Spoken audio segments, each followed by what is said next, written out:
اور حضرت عبداللہ بن عمر بن عاص سے ایک روایت سن لیجئے، ان رسول اللہ صلی اللہ علیہ وآلہ وسلم قال الصیام والقرآن یشفعان للعبد، روزہ بھی اور قرآن بھی بندے کے لیے شفاعت کریں گے۔ قیامت کا دن ہوگا تو یہ سفارشی بن جائیں گے، باقاعدہ شکل دی جائے گی، صورت دی جائے گی اور یہ سفارش کریں گے۔ یقول الصیام، اے رب، روزہ کہے گا اے میرے رب، انی منعتہ الطعام والشہوات بالنہار فشفینی فیہ، ہے اللہ میں نے اس بندے کو روکا شہوات سے اور کھانے سے اور پینے سے تیری رضا کے لیے، تو میرے مالک میری شفاعت اس کے حق میں قبول فرما۔ وَيَقُولُ القرآن، اور قرآن کہے گا منعتہ النوم باللیل، مالک رات کے سونے سے میں نے اس کو روک دیا، سارا دن روزہ بھی رکھا، کام کاج پہ بھی گیا، روزہ کھولنے کا بعد نڈھال تھا، لیکن عشاء کی نماز ہوئی تو تراویح کے لیے پھر مسجد میں کھڑا تھا، سارا دن بھوک سے کاٹا اور رات ہوئی تو یہ قرآن سننے کے لیے تھا۔ وَيَقُولُ القرآن مَنَعْتُهُ النَّوْمَ بِاللَّيْلِ، قرآن کہے گا مالک میں نے رات کی نیند کو روک دیا تیرے لیے، فَشَفِّنِي فِيهِ، تو میری شفاعت اس کے حق میں قبول فرما۔ فَيُشَفَّعَانِ، رسول کریم فرماتے ہیں اللہ قرآن اور روزے دونوں کی سفارش کو قبول کر کے اس شخص کو جنت عطا فرما دیں۔ تو آئیے ماہ صیام میں کثرت کے ساتھ قرآن مجید کی تلاوت کریں۔ تراویح کا جو اہتمام ہوتا ہے اس میں پورا قرآن سننا چاہیے تاکہ قرآن مجید کی سفارش سے فیضیاب ہو سکے قیامت کے دن۔ تو یہ درمیان میں چھوڑ کے کوئی 8 پہ بھاگ گیا، کوئی 10 پہ بھاگ گیا، کوئی 4 پہ بھاگ گیا، اس کلچر کو ختم کریں اور 20 تراویح جماعت کے ساتھ پڑھیں، پورا قرآن مجید سننے کا موقع نصیب ہو۔ مسجد کی زیب و زینت ہے، رونق ہے نمازیوں سے، اور جب آدھے نمازی چھوڑ کے بھاگ جائیں تو پھر کیا کیفیت گزرتی ہوگی مسجد پر۔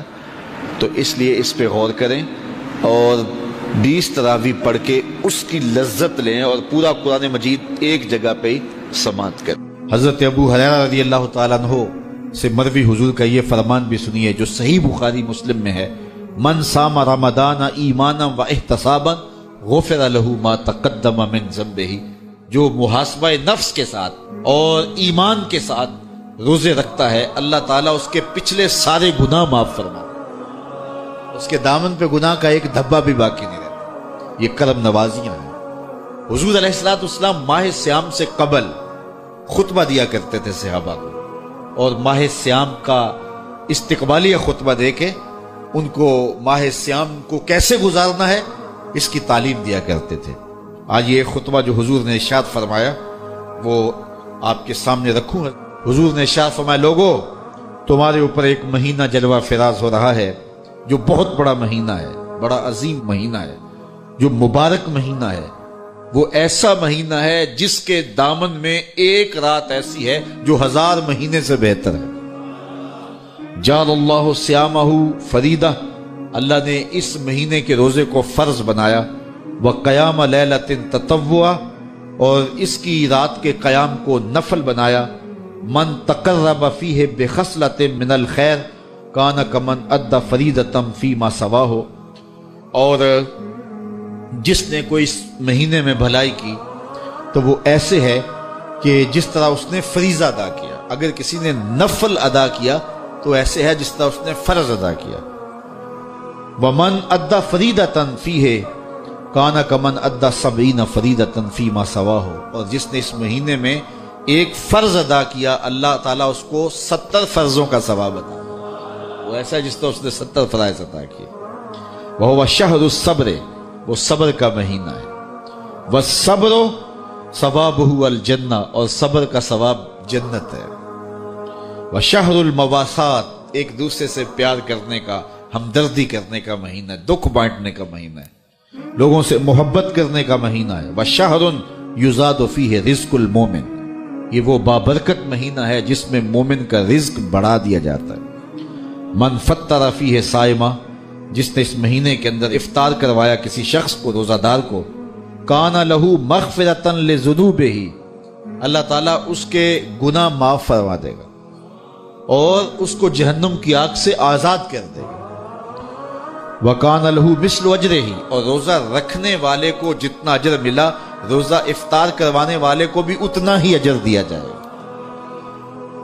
من غیر ان ينتقص من اجرہ شیئا، روزہ رکھنے والے کے اجر میں کسی کمی کے بغیر، اس کے اجر میں بھی کوئی کمی نہیں ہوگی، اور روزہ افطار کرانے والوں کو بھی پورا پورا اجر دے دیا جائے گا۔ قلنا یا رسول اللہ صلی اللہ علیہ وسلم، صحابہ فرماتے ہیں ہم نے عرض کی اے اللہ کے پیارے حبیب، لیسا کلنا ناجد ما نفطر بہ الصائم، ہم میں سے سارے تو ایسے نہیں ہیں کہ جو روزہ دار کو روزہ افطار کروا سکے، غریب لوگ بھی ہیں، مسکین لوگ بھی ہیں، تو سارے لوگ تو ایسے نہیں ہیں۔ تو حضور نے کیا ارشاد فرمایا، سنیے، فقال رسول اللہ صلی اللہ علیہ وسلم یؤتی اللہ ھذا الثواب، اللہ تعالیٰ یہ روزہ افطار کروانے کا ثواب عطا کرتا ہے، من فطر صائما، جو کسی کو افطار کروائے، علی مذقۃ لبن، دودھ کے ایک گھونٹ سے، او تمرۃ، یا ایک کھجور سے، او شربۃ من ماء، یا پانی کے ایک گھونٹ سے۔ لازمی نہیں ہے کہ بہت سموسے پکوڑے بہت کچھ پڑے ہوئے ہوں اور بڑی فرنیاں شرنیاں ہوں، نہیں، اگر صرف ایک گھونٹ پانی کا پلا دیا، ایک لسی کا گھونٹ پلا دیا، ایک کھجور کھلا دی، تو حضور نے ارشاد فرمایا اللہ اس کو بھی پورا روزہ افطار کرنے کا ثواب عطا فرمائے۔ اور آگے فرمایا واشبع صائما، اور جس نے شراب ہو کے کھلایا، اس کو صحیح پوری فل افطاری کروائی، تو اس کا اجر کیا، سقاہ اللہ من حوضی شربتا لا یظمأ حتی یدخل الجنہ، حضور فرمایا اللہ اس کو حوض کوثر سے جام پلائے گا یہاں تک کہ وہ جنت میں داخل ہو جائے گا، اور جنت میں داخل ہونے تک 50,000 سال کا دن ہوگا، اس کو دوبارہ پیاس بھی نہیں لگے گی۔ جب جام کوثر مل گیا، جس نے ایک گھونٹ بھی پی لیا، اس کو پھر پورا حشر کا دن پیاس نہیں لگے گی۔ وَهُوَ شَهْرٌ أَوَّلُهُ رَحْمَةٌ، فرمایا یہ وہ مہینہ ہے جس کا پہلا عشرہ رحمت ہے، وَأَوْسَطُهُ مَغْفِرَةٌ، اور جس کا درمیان والا حصہ مغفرت ہے، وَآخِرُهُ عِتْقٌ مِّنَ النَّارِ، اور آخری عشرہ جہنم سے آزادی کا پروانہ ہے۔ اور آگے ارشاد فرمایا وَمَنْ خَفَّفَ عَنْ مَمْلُوكِهِ فِيهِ، جس نے اپنے مزدور کو، اپنے غلام کو، اپنے ملازم کو، اپنے ماتحت کو نرمی کی، اس سے تھوڑا کام لیا، غفر اللہ لہو وآتقہ من النار، اللہ اس کے گناہ بھی بخش دے گا اور اس کو جہنم کی آگ سے آزادی بھی عطا فرمائے۔ تو یہ وہ بابرکت مہینہ ہے جو اللہ کی رحمتوں اور کرم نوازیوں کا نور ہے۔ حضور علیہ الصلوۃ والسلام نے ارشاد فرمایا لکل شیء زکات وزکات الجسد الصوم، ہر شے کی زکات ہوتی ہے، جسم کی زکات روزہ ہے۔